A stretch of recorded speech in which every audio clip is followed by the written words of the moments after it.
Wherever you go, whatever you do, throw a little at it. Omax, Vest and Briefs.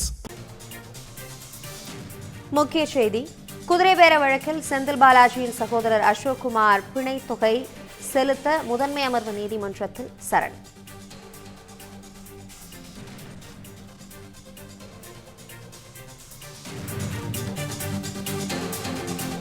Senthil Balaji மற்றும் அவரது சகோதரர் அசோக் குமாருக்கு கடந்த 8ஆம் தேதி சென்னை உயர்நீதிமன்றம் நிபந்தனை முன்ஜாமீன் வழங்கியது.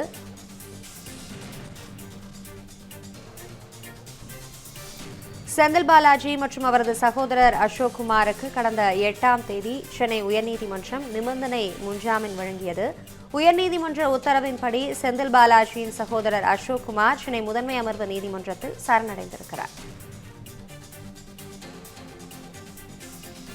குதிரை பேர வழக்கில் செந்தில் பாலாஜியின் சகோதரர் அசோக் குமார் பிணை தொகை செலுத்த முதன்மை அமர்வு நீதிமன்றத்தில் சரணடைந்திருக்கிறார். இதனை முக்கிய செய்தியாக நாம் பார்த்து வருகிறோம்.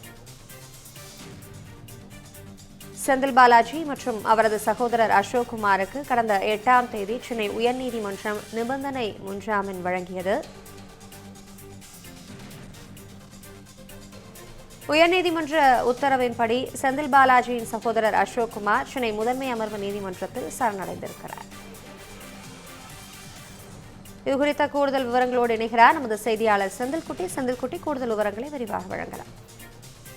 ஊத்தக்கரை தாவேகா எம்எல்ஏ இளையராஜாவிடம் குதிரை பேரம் பேசியதாக சென்னை திருவல்லிக்கேணி போலீசார் வழக்கு பதிவு செய்து 14 பேரை கைது செய்திருந்தார்கள். இந்த வழக்குல முன்னாள் அமைச்சர் செந்தில் பாலாஜி, அவருடைய சகோதரர் அசோக் குமார் ஆகியோருக்கு சென்னை உயர்நீதிமன்றம் நிபந்தனை முன்ஜாமீன் வழங்கி கடந்த 8ஆம் தேதி ஒரு உத்தரவை பிறப்பித்திருந்தது. இந்த உத்தரவு நகல் கிடைத்த 15 நாட்களில் சென்னை முதன்மை அமர்வு நீதிமன்றத்தில் சரணடைந்து 25,000 ரூபாய்க்கான சொந்த ஜாமீனும் அதே தொகைக்கான இருநபர் ஜாமீனும் செலுத்த வேண்டும் எனவும் மறு உத்தரவு பிறப்பிக்கும் வரை காலை 10:30 மணிக்கும் மாலை 5:30 மணிக்கும் திருவல்லிக்கேணி போலீசார் முன்பு ஆஜராகி கையெழுத்திட வேண்டும் என்றும் நிபந்தனைகளையும் சென்னை உயர்நீதிமன்றம் விதித்திருந்தது. இந்த நிபந்தனைப்படி செந்தில் பாலாஜி சென்னை முதன்மை அமர்வு நீதிமன்றத்தில் நீதிபதி கார்த்திகேயன் முன்பாக கடந்த வெள்ளிக்கிழமை நேரில் சரணடைந்து அவருடைய பிணையை செலுத்தினார். பிணையை ஏற்றுக்கொண்ட நீதிபதி அவரை திருவல்லிக்கேணி போலீசார் முன்பு தினமும் 2 வேளைகளிலும் ஆஜராக உத்தரவிட்டிருந்தது. அதே போல அவருடைய சகோதரர் அசோக் குமார் வேறொரு வழக்குல கரூர்ல ஆஜராக இருந்ததால் அவர் அன்றைய தினம் ஆஜராக சரணடையவில்லை. இந்த நிலையில அவர் இன்று சென்னை முதன்மை அமர்வு நீதிமன்றத்துல சரணடைந்து இந்த பிணையை பெறுவதற்காக தற்போது வருகை தந்திருக்கிறார். இந்த விசாரணைக்கு பிறகு அவருக்கு பிணை வழங்கப்படும். அதே போல இருநபர் ஜாமீன் செலுத்துவதற்கும் கையெழுத்திட்ட பிறகு இந்த நடைமுறைகள் முடிந்த பிறகு காவல்துறையிடம் 2 வேளைகள்ல ஆஜராவதற்கான உத்தரவுகள் பிறப்பிக்கப்பட வாய்ப்பு.